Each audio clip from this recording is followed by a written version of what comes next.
Figshare is never going to be finished. The only way to truly fix that is to change the structure of how academia works. And I argue with the editors a lot about this, who say it'll never work, we tried it before, all of these things, and I just don't believe them. Thank you for joining us again. This is a continuation of the previous episode. As always, here's your host, Nikesh Gosalia. Since it's so deep-rooted and interconnected as well to a lot of the incentives and the rewards that you spoke about, as far as researchers concerned, it could be career progression, it could be furthering, themselves in terms of a specific research field that they're working into. But just from your perspective, again, are there any specific / tangible incentives that can be given to, encourage them to partake in the open science movement? Science communication and research communication and getting these messages out there is an important one. I know that if you publish a paper and link it to a data set in a repository, that on average, you'll get 25% more citations to the paper itself. Study done on 500,000 papers, so it's not low-end numbers. So that, for me as a researcher, would be an incentive. I'd love 25% more citations in my papers, right? My H-index is not very good. I know that because I work in the field. Not everybody who's working in research knows that because they're busy, because they're focused on that. I would be still focused on that super niche area of stem cell biology. The communication around these things, there's a lot of work that goes into it. I think librarians are heroes for doing this. I think there's a lot of science communication officers within research organizations that do a great job of this, about translating the research to the lay audience so that people can understand things. I think we've been hit a side curve recently with all this fake news stuff and all of the anti-vax stuff. And for me, it just always comes down to people can get behind the idea that if you have all of the information, you can make an informed decision. If you don't have all of the information, you can't make an informed decision. But that's really talking about what's good for humanity and not what's good for the researcher. I think for the researcher, it has to be, you will get rewarded in certain ways by your funder for working in open practices. And we're still at the phase of, in the game of carrots and sticks. I can tell you about the carrots. I can tell you about that citation impact increase. And I can tell you if you publish openly, then more people are going to view your content, download your content, all of these things for open access publishing, proven many times over. But until it comes from the person who pays you, it's very hard to move the needle on that. And so, as I said, I've mentioned it already today, the NIH is a huge one. The biggest funder of biomedical research in the world is saying, if we fund you, when you publish your papers, you have to publish your data. The White House Office of Science and Technology Policy, as you can hear, I'm not American, but America is the biggest producer of research in the world, has said that by 2026, every bit of federally funded research, which includes the National Institute of Health, NASA, NOAA, which is the Ocean and Atmospheric Agency, all of the papers have to be open and all of the data has to be open, full stop. So I think we're moving to a world where the sticks are going to catch up with these naysayers first, and they're just going to have to do it. And then we'll see the flourishing of the rewards and the incentives. I think incentives is always difficult, though, because on average, 25% of papers that have data sets attached get more citations. They get 25% more citations, but not all of them do, right? There's a bell curve there. And just because I say that you will get 25% more citations, you might get 0 more citations because your research isn't that interesting. And this is this dog-eat-dog world of academia. I think the only way to truly fix that is to change the structure of how academia works. You have a lot less problems in pharmaceutical companies around good data practices, good publication practices, and they're incentivized to make money. They have the biggest perverse incentive of all. I think if you changed it, the career structure within it, universities and within academia, that could be the other thing that allows us to move further and faster and doesn't bring in so many perverse incentives into the structure in which we publish research. With all of these trends, Mark, that we spoke about, like you mentioned, there is the need to maybe publish faster, make it more open. We've probably started in this journey and, we'll have to, of course, we'll see acceleration with some of the policy changes. But just from your perspective, again, as far as traditional publishing space is concerned, how do you see, that maybe say in 5 years' time? I mean, we've seen the growth of preprints. There is the increasing use of AI. There is, more and more conversations around making it more open, but at the same time, going beyond the journal article. How do we kind of engage with lay audiences? How do you see the traditional, publishing space developing over the next 5 years? There's a few bits in there. So it's funny, I've just come back from traveling around Asia Pacific with a work colleague, and we were talking about some of this stuff. He was quizzing me on whether I thought in that time frame, you may have seen DALL-E, the AI picture drawer. I don't know what it's officially called, but apparently that works for movies. We already have tools that can take a paper and try and make a lay summary out of it.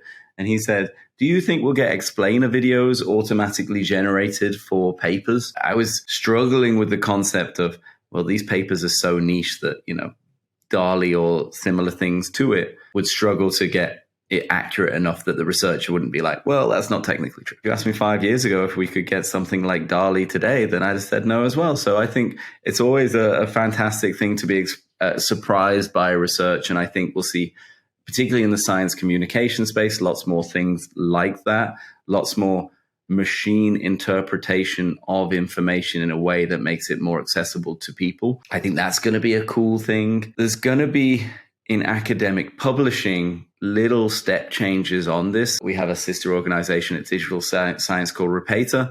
And when I was talking before about fast, good, open publishing, there's little things that machines can do for you. And so what they do is they scan the paper and say, just from an ethics standpoint, just from an integrity standpoint, is this an academic paper?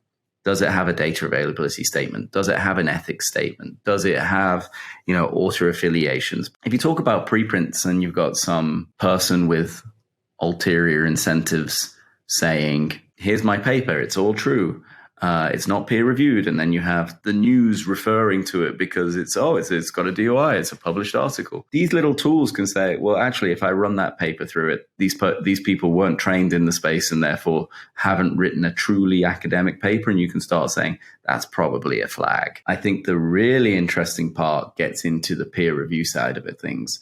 And so Repater can say, okay, can we see who the reviewers were, and can we see who the authors were, and can we see if there's any connections between the people here, and start flagging fraud that way? For me personally, which is quite controversial, I think the biggest thing that needs to change in that space is paid peer review. And I argue with editors a lot about this, who say it'll never work, we tried it before, all of these things. And I just don't believe them. I think that's the last great shakeup in academic publishing, is as soon as somebody solves paid peer review, we will have a lot more transparency with some of these tools to check that you are the right person. But that's how we'll get to fast, good, open publishing. And for people who say, well, we can't afford to pay more, well, I'd say a lot of the value add from academic publishing is peer review. So that should be the thing that's paid for above anything else to begin with. Copy editing is cool, makes it look pretty, but the machines can help with that in the next 10 years, I'm sure. While talking about, the next 5 to 10 years, Mark, what do you think is the future of Figshare, and what would, at a very broad level, be your plans for the next few years? And where would you like to see the company in maybe, say, 5 years, provided, of course, you kind of, don't move on to a new fantastic idea, Figshare kind of developing and growing? I'll go and solve paid peer review. That's a small thing right now. But I'm very happy with Figshare.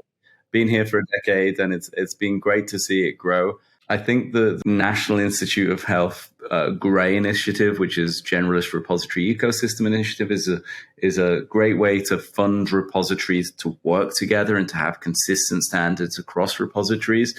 And so for that reason, I don't care if it's Figshare or other systems that are providing this functionality, but I think every university in the world needs something like this. And there's a lot of universities out there, and there's a lot of universities that don't have a system like this. So I think that Figshare could serve a role in making more content openly available. I think for me, it's thinking about two factors of two different types of content. And that is, if you want a more equitable society and you believe that people have good ideas no matter where they are, then if you put an academic lens on it, I think a big goal for the academic publishing dissemination community should be, does anybody anywhere have the ability to publish papers or data in a fast, good, open way, and to access papers and data? When I say data, I mean non-traditional research outputs, just everything else, all of the files. I think we can serve a great role in doing that. As I said, there's 6 million outputs on Figshare infrastructure that wouldn't have been there otherwise. And so I think we can facilitate aiming towards this. Does anybody anywhere have the ability to publish papers and data and access papers and data? So for the next 10 years, that's the big focus for us is how can we help do that? And obviously scaling to more universities, working with more publishers, working with more universities can do that. I think from a technical viewpoint, as I mentioned before, we've been building this for 10 years. We have some great technology. The colleague I was talking about the DALI stuff, we have this joke that Figshare is never going to be finished. You can build products that serve that one role and they're finished. But as the ecosystem evolves, as there's more types of content, as there's more kinds of, we allow you to upload any file format and we aim to preview it in the browser. But for things like Jupyter notebooks or IPython notebooks, it's very hard to have that executable file run in browser on a platform like Figshare without querying some third-party APIs or having very large compute for all of the dependencies. And so there's always going to be more stuff we can do to make that better because there is an unlimited amount of file formats. So I'll be very happy with the tech stack developing on that level and making everything more computational. Me personally, I think I'd like to just keep encouraging people to do that. I think I'm more of a science or an idea communicator on that level than I am as, the other aspects of running a business. And so I think I'd like to concentrate more on that side of things going forward for the next 10 years or solve peer review. How do you keep yourself updated about, everything that's happening, maybe in the industry and even beyond? I mean, some of the progress that we're making in technology or open data. It's always good to have a curious mind on those things. I think just reading everything and anything you can is always a good thing. But I'm lucky in that I work at an organization that has 12 different companies working in the space who all share a Slack where people can say, hey, did you see this? Hey, did you see that? But you get, the usual parties. It's very, Golly Kitchen, Twitter. I'm very active on Twitter and have been for the last 10 years. It's a very welcoming community in the academic space. But I think, following podcasts like this and making sure that you're listening to what's happening, I think a lot of people will self-serve because the way in which you discover content these days is pretty easy. I'm still upset when something's happening and I don't have access to it, whether it's an academic paper and you have to use illicit methods to get there, or there's a boxing match on and I haven't paid for it kind of thing. I think if you want to consume the content, it's very easy to find it. So, using things like Spotify or using Google Feeds and things like this is the way to do it.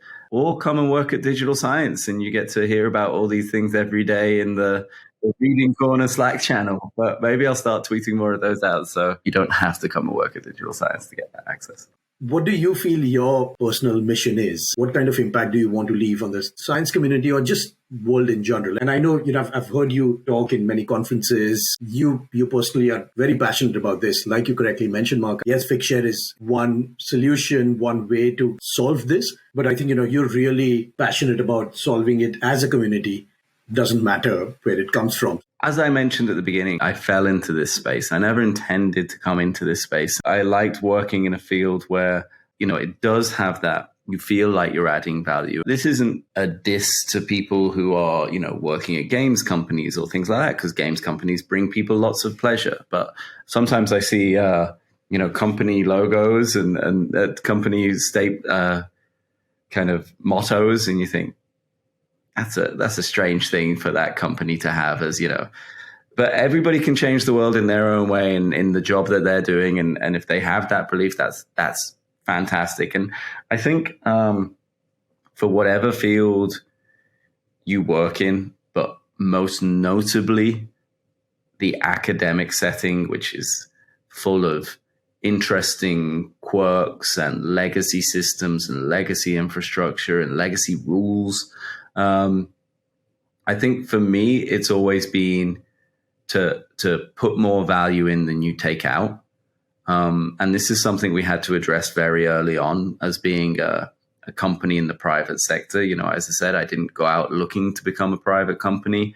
I had 2 other conversations at the beginning of Figshare, both of which I didn't seek out, one with the Wellcome Trust, one with the Sloan Foundation, about whether this could operate as a not-for-profit. I think if it had have done, it wouldn't have survived. We wouldn't have focused on sustainable business model right from the very start. And I think that's a big question for anybody looking to work in this space or who's got an idea is, regardless of how you set up this structure, just think about the sustainability as the number one priority at all times and the incentive structures. And I think because of that, I got asked very early on. You know, I've had some very direct questions in different countries around the world, you know, saying, you know, what are you doing here? What are you as an Englishman doing here, telling us what to do with data, right? And, you know, flogging your wares. And I'm like, we always say if it's a good fit, it's a good fit. If it's not, don't worry. You know, we're doing okay. And that message is always put more value in than you take out. And I think a life well lived, whether it's friendships, companies, the academic space, that idea of if you can aim to put more value in than you take out, then it will be a life well lived. Thank you so much, Mark, for being our guest today. I really enjoyed our conversation today. And obviously, I hope to meet you quite often, being in the UK, and, you know, the fact that you speak at so many events, and a lot of the events are common, perhaps, you know, for all of us to attend. Thank you. Drink soon. So thank you, everyone, for joining us. Stay tuned for our next episode. All Things SciComm is brought to you by Science Talks, a science media channel that aims to make science accessible to all. We publish articles, videos, podcasts, and magazines. To read a transcript of this episode or watch it on YouTube, visit sciencetalks.org. Also, write to us with your views, questions, and guest recommendations at contact@sciencetalks.org. Science Talks, bringing science to you.